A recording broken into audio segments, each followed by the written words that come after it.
Siete preparati a rispondere ad una domanda apparentemente semplice ma che nasconde non poche sfaccettature? Pronti? Sì?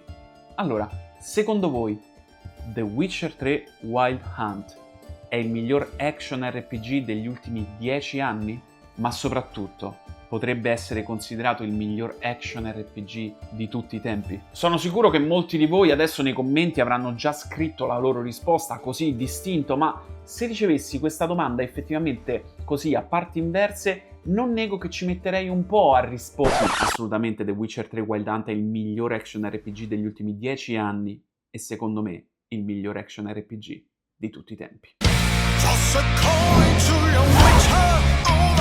Era giugno 2013 quando per la prima volta sul palco delle 3 e precisamente alla conferenza Microsoft fu annunciato con un primo trailer The Witcher 3 Wild Hunt e fu subito amore a prima vista. Soprattutto immaginando che poi tutto quello che stavamo vedendo in questo primissimo trailer sarebbe stato rifinito e anche migliorato visivamente parlando al momento dell'uscita. Sì, lo so, oggi siamo abituati ai mega downgrade che dopo il primissimo trailer invece ultra pompatissimo ci ritroviamo in mano poi un gioco che effettivamente non è quello che ci è stato presentato. Sì, insomma, qualche anno fa avevano un po' di ritegno e cercavano di prenderci meno per il culo. Sì, grazie, mandate il filmato esplicativo.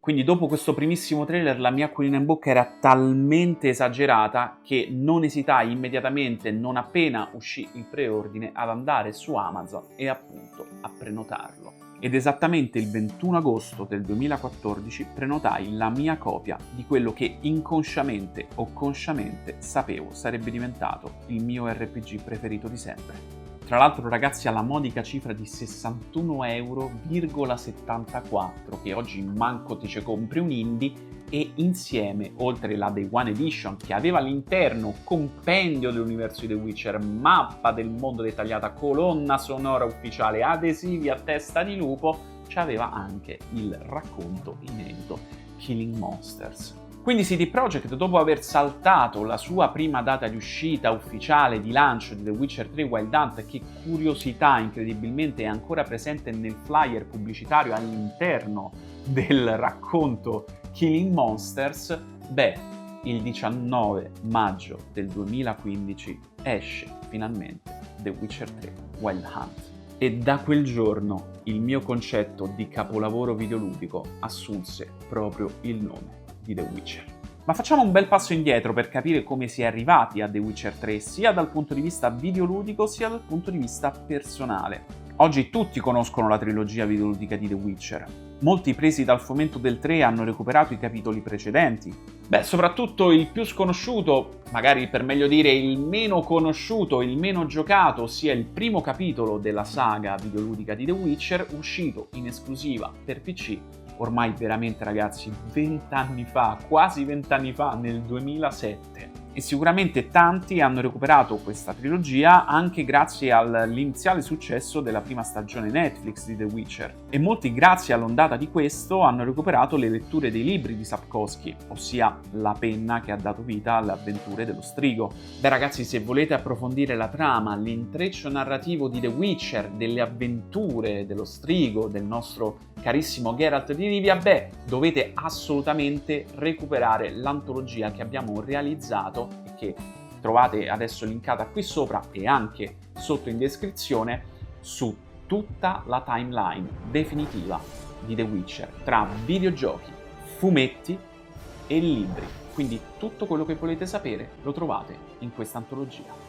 Ma tornando a noi, in tempi non sospetti, giocai nell'ormai lontano 2010, con l'uscita di questa edizione enhanced, il primo capitolo di The Witcher. Un titolo incredibile che, nonostante gli enormi difetti e limiti di gameplay, ti sapeva trasportare in questo mondo fantasy come pochi giochi fino a quel momento avevano saputo fare. L'anno dopo, poi, nel 2011, fece l'impossibile CD Projekt riuscendo a sfornare un secondo capitolo, un seguito, ossia The Witcher 2 Assassins of Kings. realizzando in soli 4 anni di lavoro qualcosa di miracoloso, soprattutto paragonato al precedente capitolo. Insomma, Geralt finalmente rispecchiava quei canoni estetici da Latin lover che Sapkowski descrive così bene nei libri. Diciamo che nel primo capitolo dovevi veramente spingere al limite la tua sospensione dell'incredulità per accettare che sto tipo qui fosse un rimorchiatore seriale. Il secondo capitolo, che uscì come esclusiva PC ed Xbox 360, fu un grande successo, riuscendo a raddoppiare subito le vendite del primo capitolo, anche forte delle numerose basi installate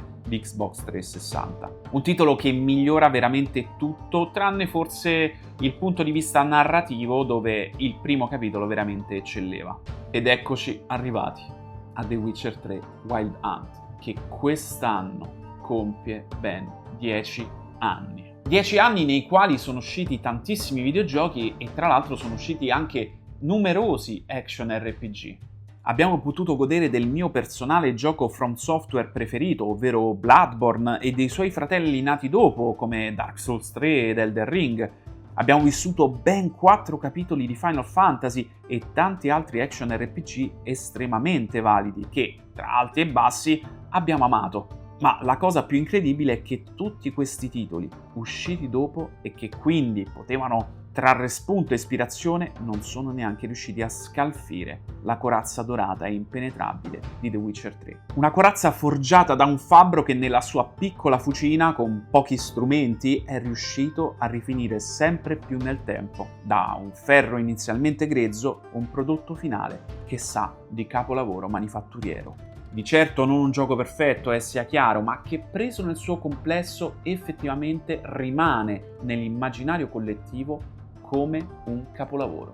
Ma la domanda vera è il perché, il come The Witcher 3 sia riuscito a veramente instillarsi nella mente di tutti, nell'immaginario collettivo, come un vero capolavoro action RPG, o forse anche un capolavoro del tutto del mondo videoludico. Come mai e come CD Projekt è riuscita in questa impresa?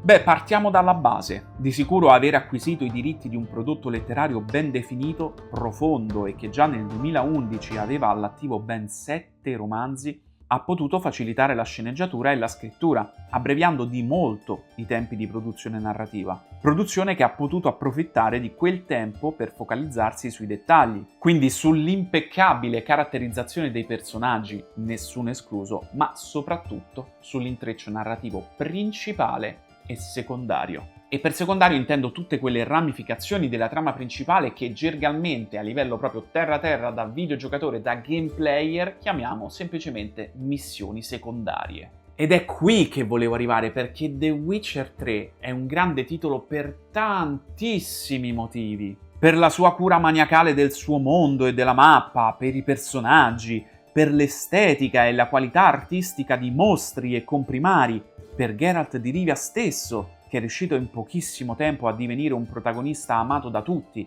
grazie alla sua personalità e all'attitudine con la quale si rapporta al contesto sociale nel quale gli streghi vivono. Ma ciò che per me ha reso immenso questo titolo, grande e ancora oggi imparagonabile rispetto a tutto il resto, è proprio la qualità della scrittura, dell'intreccio narrativo, delle missioni secondarie. Ed infatti ribadisco che ancora dopo 10 anni nessuno è riuscito a raggiungere il livello di The Witcher 3 Wild Hunt, il livello di CD Projekt.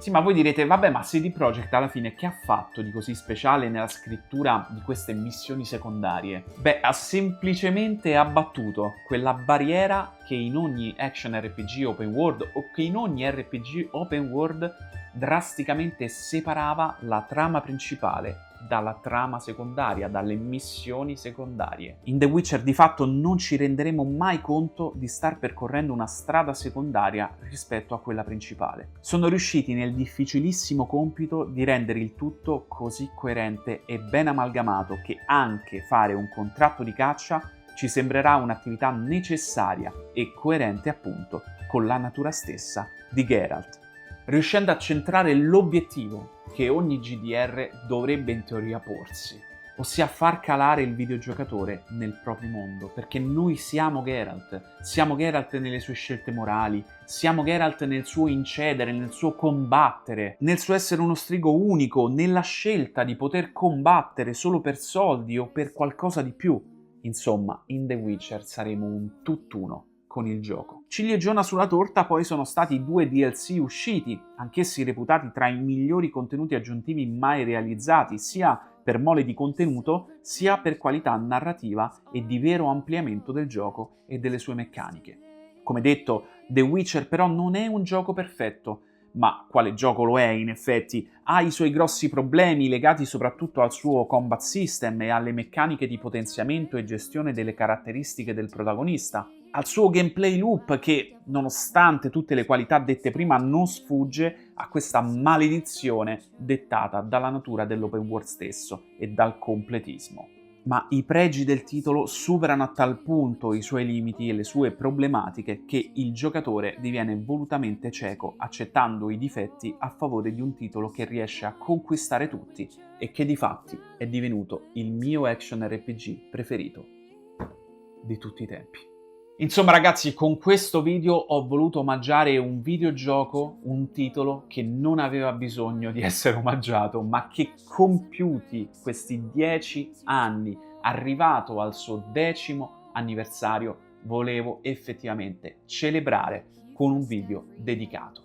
Perché alla fine riesce sempre a far brillare gli occhi di chi ne parla e di chi ne rivive i ricordi della prima volta che l'ha giocato. Sarà difficile trovare qualcuno di voi che ancora non ha giocato questo titolo, ma se per caso ci fosse, questo è il momento ideale per poter recuperare a questa lacuna per me infinita. E non vi nascondo che ho anche un po' di invidia per tutti coloro che veramente si ritrovano vergini da questo titolo, perché riprovare quelle sensazioni, quelle emozioni della prima volta che abbiamo inserito il disco di The Witcher 3 Wild Hunt, che l'abbiamo assaporato, che l'abbiamo potuto vivere, è un'emozione che veramente non ha assolutamente paragone con nient'altro nella mia personale esperienza videoludica. Chissà, forse The Witcher 4 sarà proprio lui il gioco, il titolo che riuscirà a farmi rivivere quelle stesse emozioni, riuscirà a superare il suo predecessore.